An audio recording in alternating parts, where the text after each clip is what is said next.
Hey everybody, it's Carolyn Bloom of Bloom Handmade Studio. So happy to be back here on the channel today to tell you about my latest finished project, this super simple striped brioche scarf that I'm wearing. I really enjoyed working on this over the holidays and in fact pretty much bounded off as we were welcoming in 2022. What can I say? It was not necessarily a ruckus New Year's Eve here at the Bloom household. But it was quite gratifying to be able to tap into all of those mini skeins and leftover bits and bobs from projects of yore to make this scarf. And when I posted it on Instagram, I was really quite pleased by the warm response that it got. So thank you for that. And in the response to the post, I did get requests for a pattern as well as a corresponding video that goes through some of the tips and techniques that I use in order to create a project like this. So that's what I'm here to do today. And in fact, today was the day to get this video recorded because this scarf is headed off to its intended recipient, a newly minted 18-year-old who is a dear friend of all of ours in my family. I just love this girl and she is most certainly yarn worthy. And so I have made this very long, very big, beautiful scarf for her as something that she will hopefully wear when she heads off to college, and she'll put it on and think of it as a warm, woolly hug from me as she starts the next chapter in her life. And in fact, one of the things that I've really enjoyed thinking about as I've written up this pattern and as I was preparing the notes for this video is thinking about this scarf as a foundation for a color story. And to that end, let me take this off and just show you how this looks when it's all unfurled. You can see it is indeed a large striped brioche scarf. And you may see that there's a little bit of a shift here as it goes from pretty vibrant stripes to, on the other end, some stripes of various gray, or two different grays. And the reason for this is that I was thinking about Julia, who will be receiving this scarf, and thinking about what it is that she is like and what I hope for her as she starts off her life as an adult.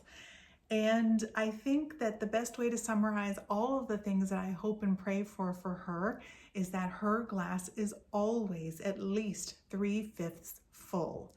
So this scarf is 35 stripes long, and 3/5 of those stripes are supremely colorful with some neon and some speckles and some variegated yarns and some couple places that I call like vintage kitchen right here, and some orange and pink that I love. So some very bright and cheerful things.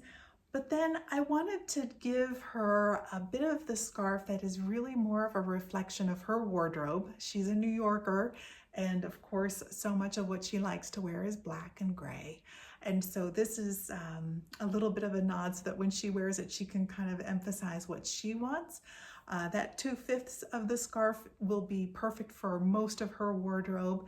And it's also, I think, kind of a nod to the stark realities of adulthood. And so that was kind of the motivation for how I broke this up in between colors and then some stripes here of gray, two different grays here on the other end. Let me give you some basic information on the materials that I used to make this scarf. I used approximately 300 grams of fingering weight yarn to make this particular version. And when I say fingering weight, I do mean the all-inclusive category of fingering weight. So single ply is in here and all the different flavors of sock yarn. This is a great stash buster for any Advent skeins, minis that you got, or any mini skeins that you may have picked up through the years that you really didn't have a plan for.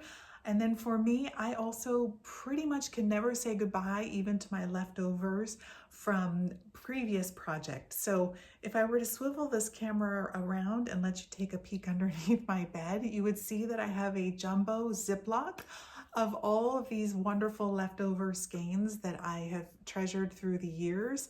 Boy, did those come in handy for making this come to life. My preferred way of knitting brioche is to go down to a pretty small size needle and knit the brioche rather tightly. And the reason for that is because brioche is inherently a very springy and malleable stitch. And I prefer to put that springiness and that malleableness into the knitting and then decide how much drape I want to put into play when I hit the blocking mat. And so that's something that you can play around with. I actually knit this particular version on a US 3 needle, but I have here another version of the scarf. I really do love this one too. This is an all black merino cashmere silk version that I've made.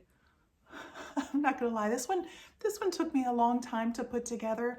This is a US 2 that I was on. So this is really teeny tiny stitches that I would work diligently on this scarf for quite a while, and then I would have to put it down because it's fairly monotonous and on toothpicks and very tiny yarn. But boy, do I love the finished project of this. So boy, can you tell that there are a lot of different ways to go about making this scarf. You could use one color, 3 skeins of one color, or you can go into your little leftovers and mini skeins to make something a bit more vibrant. If you are also interested in having a tail, one end of your scarf be gray stripes, I do want to mention that I used Little Fox Yarn Vixen for this end. This is the colorway Gossamer and Tarnish, and the Vixen base is Little Fox's beautiful merino and silk. And I have to say, I think it elevates the entire scarf, even though some of these minis were just 100% merino or merino and nylon. Having this one end be a merino silk blend is really luxe. And I used 60 grams, so about 2/3 of 1 skein of the Gossamer and Tarnish to achieve this look. So let me be super clear here. It was 60 grams of each of those 2 colorways to get these 14 stripes, 7 of each color of the Gossamer and Tarnish. So I did buy the 2 full skeins of that from Little Fox in order to get this look. I mentioned that I was on a US 2 for this scarf and a US 3 for this colorful one. You'll need to have DP ends or circular needles to do your foundation, both your cast on and also your bind off. I'll get into the tips and tricks on how to do those 2 steps deeper into the video, but if you're on a US 2, you'll want a 4 or a 5 to do your foundation, I-cord, and bind off. If you're on a US 3, you'll go up to a 5 or a 6, depending on how tightly you work your I-cords. I made a little list here of all of the things that I'm going to go through in the tips and techniques section of this video. We'll do a provisional cast on, we'll work on an I-cord together, we'll pick up stitches from an I-cord, we'll undo the provisional cast on, we'll work a foundation row, we'll also work on some of that single color brioche, and then we'll do the I-cord bind off. Now some of you may be thinking, I don't like brioche, I'm not going to do that. If you make a mistake in brioche, admittedly, it can be a little tricky to fix it. But I'm going to show you how to put a lifeline into your work at strategic intervals so that if you do make a mistake or drop a stitch, you can just pull back to that lifeline and just take off right from where you left off. So lifelines are exactly as they are named, a lifeline. So I highly recommend that if you're new to brioche and you want to give this a try, cut off a nice long piece of scrap yarn and use that as a lifeline to keep your momentum going. So as I said, this is headed off to its intended recipient tonight. I do hope she loves it, and I'm so glad that you decided to check out this video and do a little brioching with me. Should we get right into it? To begin, we're going to work a 3-stitch provisional cast on. To do so, make a slip knot and place your crochet hook into the top of that slip knot. Go ahead and pull the slip knot taut by pulling on the tail and the body of the yarn. To anchor my yarn, I like to Place the yarn streaming from my crochet hook in between my middle and ring fingers. Turn my hand this way and duck my middle and pointer fingers underneath the yarn. I then can hold the tail of my slip knot as well as my crochet hook in between my middle finger and thumb. Pick up my double pointed needle and place it parallel to my crochet hook. Reach over the crochet hook and pull the yarn through the loop. Go back around the double pointed needle, grab your yarn and pull it through the next loop, and repeat that one more time. And there we have 3 stitches cast on provisionally onto our double pointed needle. Now, one little tip that I'll show you is I like to crochet a few chain stitches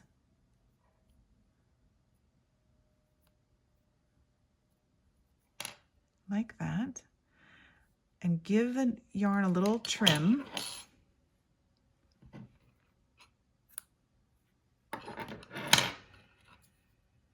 And just pull that end taut like this.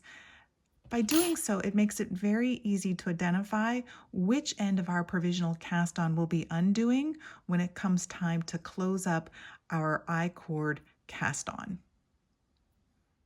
We're now going to begin our I-cord. Start by knitting those stitches you just provisionally cast onto your double pointed needle. 1, 2, 3. When you finish that first round of I-cord, go ahead and just slide your stitches to the opposing tip and knit your next round. For the purposes of our demo, I'm going to knit 7 rounds of I-cord. So there's my second.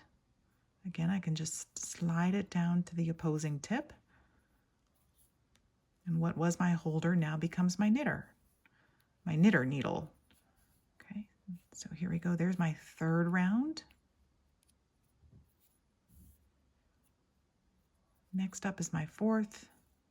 And while I'm doing this, I'll just mention to you that there's a bit of an art to an I-cord cast on, in that you want your cast on to be stretchy.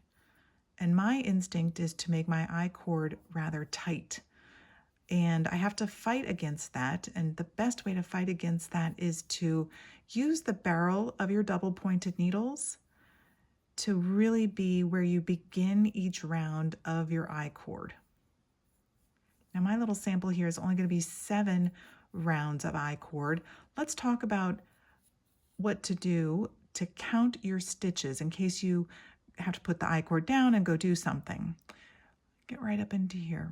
Each V that you see, 1, 2, 3, 4, 5, beneath your needle indicates how many rounds of I-cord that you've done. So I've completed 5. As I said, I'd like to have a total of 7. So let's do 2 more. And for this last one, let me just show you what to do in case you don't have double pointed needles of the size that you want to use. Rather than slide your stitches all the way down to the opposing tip, you can simply slip those stitches purlwise, meaning that you're not twisting them back onto the original needle. So if you're working with long circulars or straight needles, all you need to do is slide them from the completed needle back onto the holding needle. I need to do 1 more round like this. And there is the I-cord for our little demo. In the pattern, you'll see that I tell you at this stage to go ahead and work 1 more round of your I-cord on the needles that you'll be using for your foundation row. So I'm going to change from my size 6 DPNs for the purposes of this demo onto size 3s. And here we have a very nice little I-cord that I'm now going to show you how to use as your cast on. The next step in our I-cord foundation is to pick up stitches from the I-cord we just knit. In order to give a nice crisp rectangular corner to our scarf, what I recommend you do is actually skip one round of the I-cord. So here are 3 stitches on my needle. We're going to skip the next one right beneath my needle. Do you see that V right there? We're going to skip that and go into the next V. So once again, I've anchored my yarn like I'm about to crochet. So the yarn comes from my knitting needle. I then rotate my hand underneath and I'm ready to go. So let's pick up that V, the second V from my needle. I'm going to put the tip of my needle under both legs of the V and pull my yarn through using the tip of my needle. From here, what you'll notice is that you'll always have 3 stitches of I-cord on both sides of your project. This is a really handy tube that we'll ultimately be able to hide our ends into. So I'm a huge fan of the I-cord for so many reasons, not the least of which is it keeps things looking tidy. So we've picked up 1 stitch. Let's go ahead and pick up another. So underneath both legs of the next V, I had a little yarn split there. So here's the next stitch. I'll go ahead and pull that up and put it onto my needle. There's 2. Here's 3, 4, 5, and 6. And for our little swatch here to learn how to do single color brioche, 6 stitches is all I needed to add. So we've picked up all of the stitches that we need for the stitches for the simple brioche striped scarf. Just follow along the pattern and do these exact steps. The next step in our process is undoing our provisional cast on. There are a few tricks that I'd like to share with you at this point because this can get a little fiddly, a little frustrating, and I'd really like to mitigate that if at all possible. The first tip I'd like to give is that I recommend bringing your yarn at this point to the front of your work. By doing so, you're setting yourself up for when we begin our foundation row for our brioche project.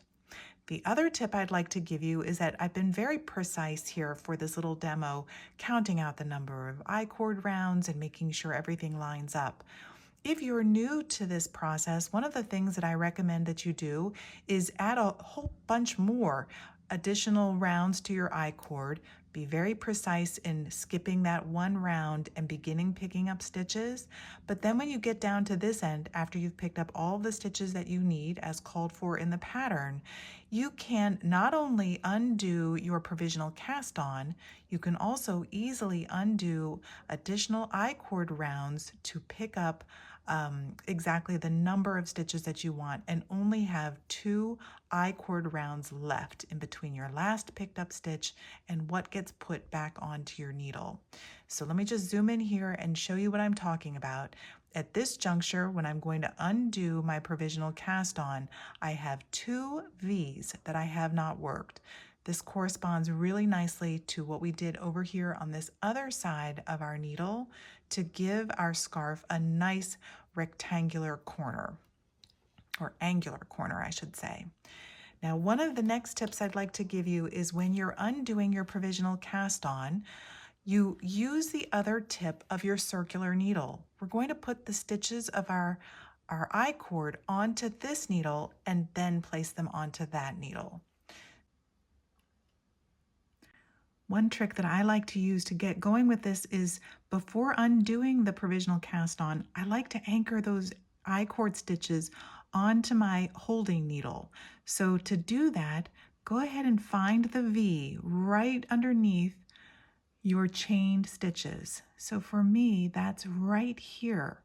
I'm going to grab the right leg of that V and slip it onto the tip of my left needle. Rotate your I-cord and find the right part of the V of the next stitch, right here. And then to get the third stitch, you have to do a little bit of gymnastics with your fingers and really rotate that I-cord over like this. And you'll see that that third stitch is here underneath where you first got started with that slip knot. And this is only tortured looking because I'm trying to do it on camera. But in short, I'm trying to grab that right leg of that V right here. I'm going to get it this time. Almost. There we go. Now what I have here on my left needle, my holding needle, is the 3 stitches, the first round of the I-cord that I did from my provisional cast on. Now that I have those stitches anchored, it's so easy to just grab that chain tail and start giving a little pull and just undo that provisional cast on. And what you'll have here are 3 stitches on your holding needle, 3 stitches on your knitting needle. Go ahead and slide those stitches right off of the left needle and onto my right needle. So it looks a bit like this. And what we have here is a very nice I-cord that's got some good stretch to it, and we are ready to work our foundation row.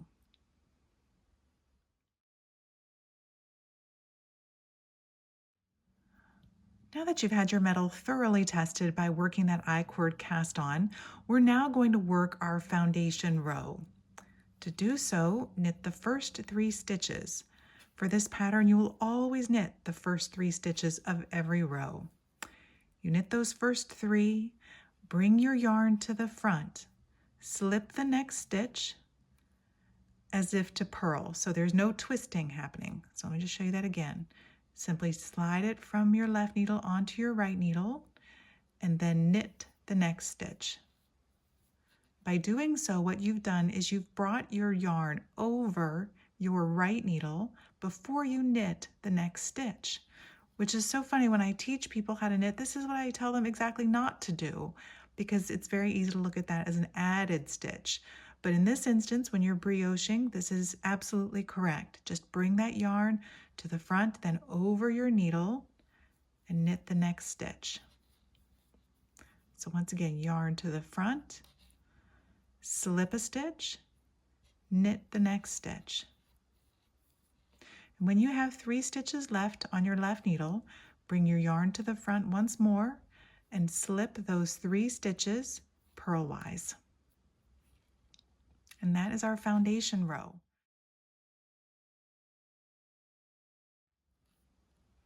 Okay, congratulations. You've worked your I-cord cast on, you've worked your foundation row. It is finally time to work a bit of brioche. Let's get right to it. As I mentioned before, the first 3 stitches of every row of this project will always be knit. Those are your I-cord stitches. So knit those 3. Yarn to the front, slip 1 stitch as if to purl. Now what you've come to here is the yarn over that you created on this stitch the previous row and the stitch that you slipped in the previous row.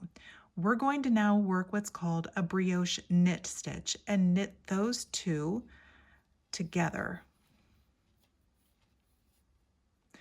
Bring our yarn to the front, slip 1 stitch as if to purl. Work another brioche knit. And here's our rhythmic pattern. Once more, yarn to the front, slip as if to purl, brioche knit, knitting those 2 together. Only 3 stitches remain, so we bring our yarn to the front and slip those stitches as if to purl. And that is what we repeat over and over again throughout the length of this scarf. So let's do that row one more time. Knit the first 3, yarn to the front, slip as if to purl. Purl those 2 together. That's your brioche knit stitch. That's called BRK in the pattern. Yarn to the front, slip as if to purl, brioche knit, meaning put those 2 together in a simple knit stitch. Yarn to the front, slip as if to purl, knit those together. Back to our last 3 stitches, yarn to the front, slip those stitches purlwise. And you just repeat that over and over and over again, and your scarf will start to grow. It's a really wonderful thing.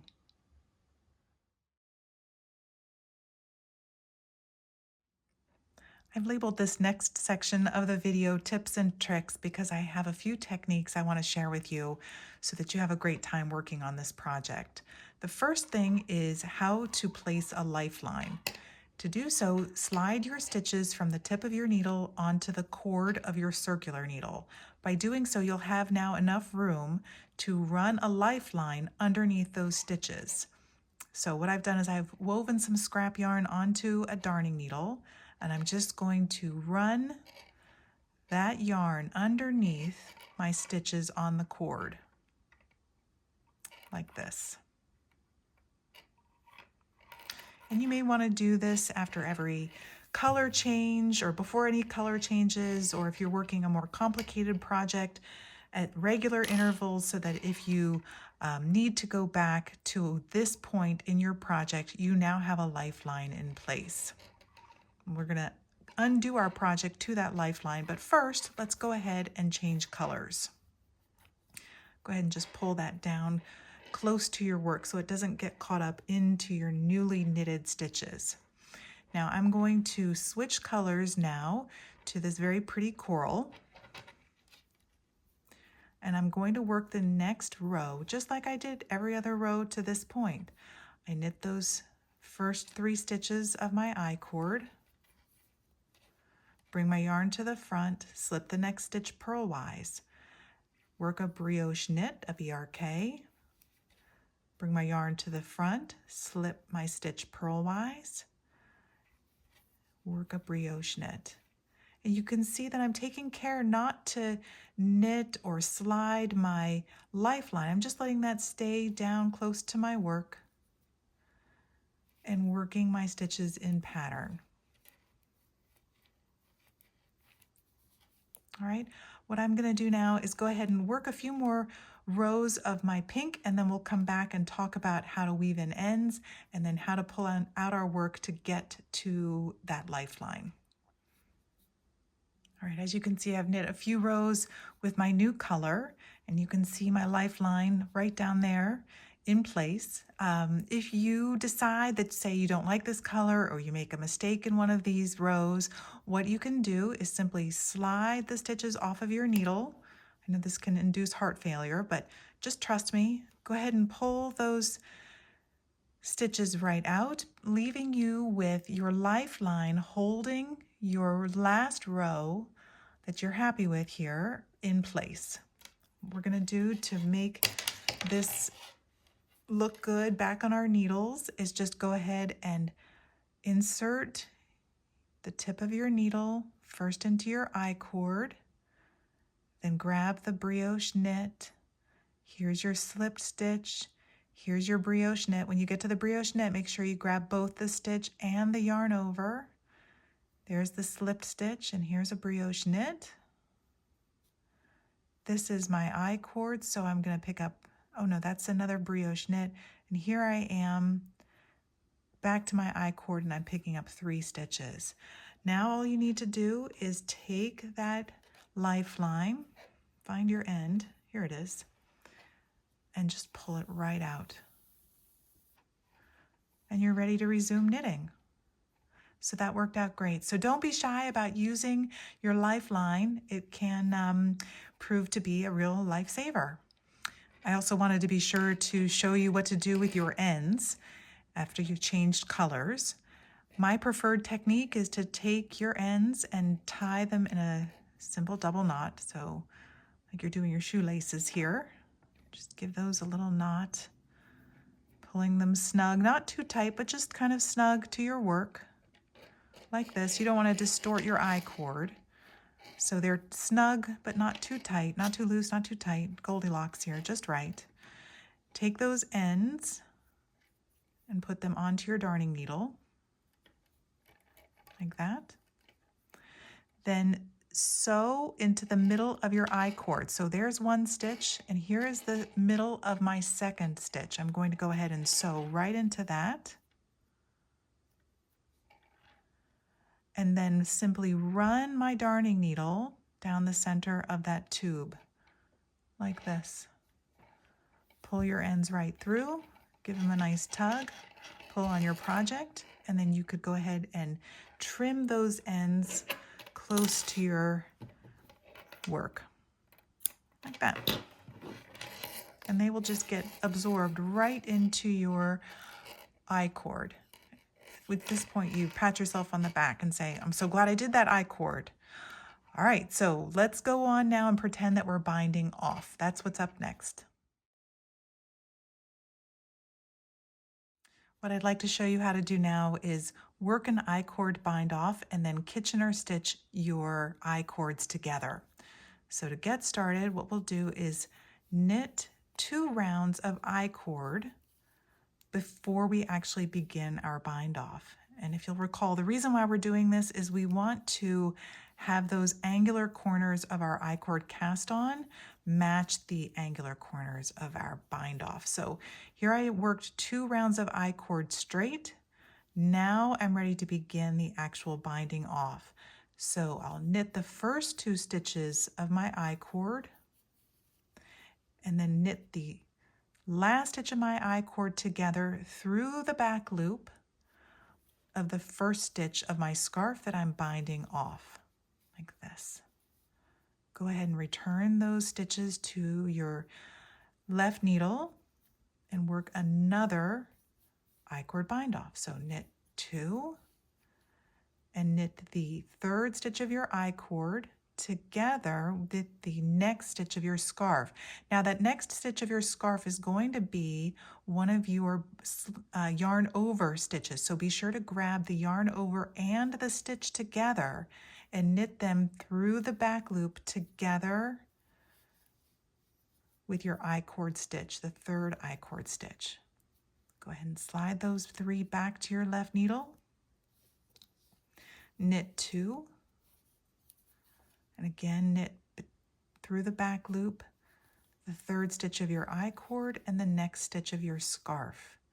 And you'll see there's this beautiful corner that's forming here already that pairs up so nicely with the corner of your cast on. So here I am at my 3rd stitch. I'm going to knit that together through the back loop with the next stitch of my scarf, which happens to be that yarn over stitch. I'm going to grab that and the stitch 2 and knit all 3 of those strands together through the back loop. Again, knit 2, knit through the back loop to bind off. And then this is my last stitch here. So through the back loop of that 3rd stitch of my I-cord, grabbing the yarn over as well as that stitch. Sometimes I need to rock to my right needle in order to make that work. So I've done that and now I'll knit them through the back loop. And what you're left with at this point are the 3 stitches of your I-cord that used to run up this side of your work and the 3 stitches of your I-cord that were on the opposing side of your scarf. We're now going to Kitchener those together. Before we Kitchener stitch those last remaining bits of our scarf closed, I just want to remind you we do need to work 1 more round of our I-cord straight. So I'm just going to slide those back onto my left needle and work 1 round of I-cord straight just to keep those corners, all 4 of them, matching. I'm only working 1 at this point. Even though we did 2 in this corner, we only work 1 in this corner because when we Kitchener these stitches closed, that will form 1 more round of I-cord. So don't forget to work 1 round straight. Then go ahead and pull out, I don't know, I'd say maybe 10 inches of yarn. Give that a little snip. Put that yarn onto your needle. And then what we're going to do is line up the purl bumps of our I-cords and Kitchener together accordingly. So here are the purl bumps. Let me pull this yarn to the front. Our needle had been facing this way when we were doing our bind off. Go ahead and rock that toward you and see the purl bumps, which are right here. Can you see those on that needle? What we want to do is line up the purl bump bellies of that needle to the purl bump bellies of the needle that had been holding the I-cord stitches along the left side of our scarf. So what I've done is I've put my yarn on my needle. I've brought the yarn to the front of my for the needle I've been using to do my bind off. I've brought it back to the front by going along those purl bumps.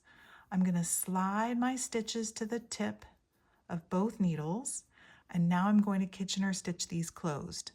To Kitchener stitch, I'm going to sew purlwise through the yarn on the front needle, and then sew knitwise into the yarn on the back needle, the loop on the back needle.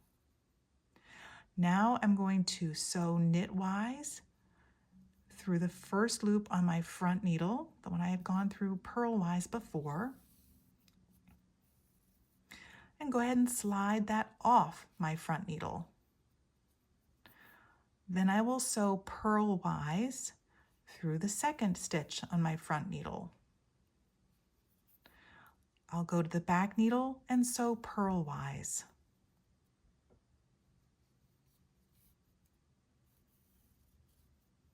And slide that stitch off the back needle.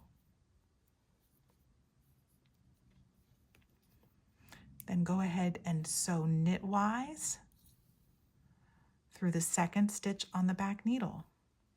Might want to give a little tug as you go along, not too tight, but just a little tug. Now resume the work of sewing on the front needle by going knitwise through that loop. Go ahead and pull that off the needle. Purlwise through the remaining needle remaining stitch on the front needle. Then purlwise through the stitch on the back needle. Slide it off. Knitwise through the last stitch on the back. Knitwise through the last stitch on the front.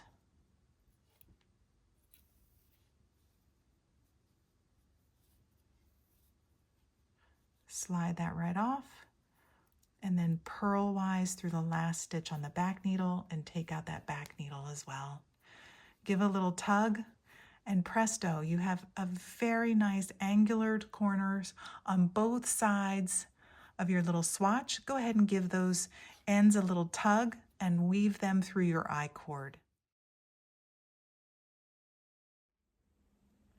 I hope you found those tips and techniques to be helpful and that you'll give your own striped scarf a try.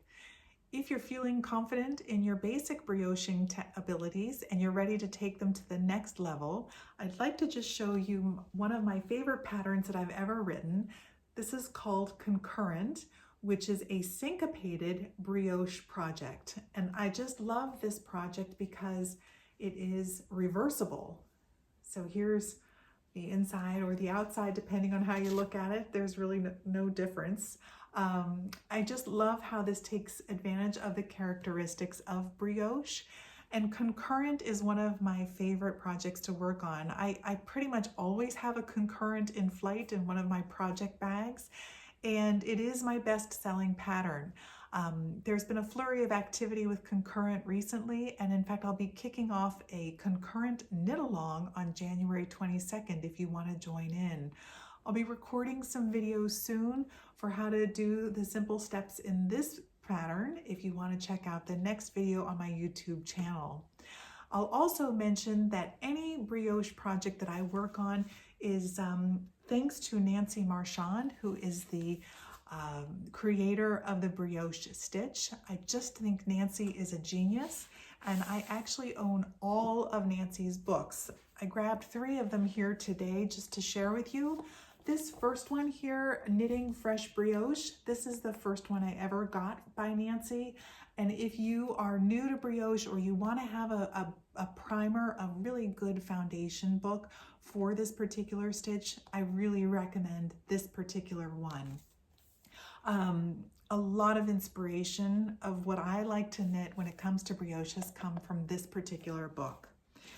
I also have her book on brioche lace, which is equally delicious. There are beautiful projects in here, and she dives deeply into how to add lace techniques into brioche, so I highly recommend this one. And then lastly, This is actually, I don't have two of her books with me right now. They're in the other room, but I did want to just show you that this book here on tuck stitches, this is like all of the variations that can come out of doing the brioche stitch. So playing around with when you carry your yarn over your needles and playing with fabric and texture. And a lot of what you might see here, you'll see in fabric that really can be used for upholstery and that sort of thing, but there is such a beautiful application for it within your knitting. So all hail Nancy Marchand. I really am so grateful to everything that she has done for the knitting, the knitosphere, by contributing this beautiful stitch to what we do. And I've drawn so much delight and inspiration from her work. So if you're looking to add a brioche book to your collection, pretty much anything written by Nancy is a good selection. If you'd like to stay in touch with me on Instagram, you can find me at Bloom Handmade Studio over there. I'll also be posting that additional video on Concurrent here on YouTube if you want to subscribe to my channel. And then also the best way to stay up to date on the latest things that are going to be coming out in my studio is to subscribe through to my newsletter through my website, which is bloomhandmadestudio.com. If you do decide to make one of these striped scarves or participate in the concurrent knit along, I do hope you'll tag me over on Instagram. It's so fun and gratifying to see your variations on these projects and to see how you interpret the designs.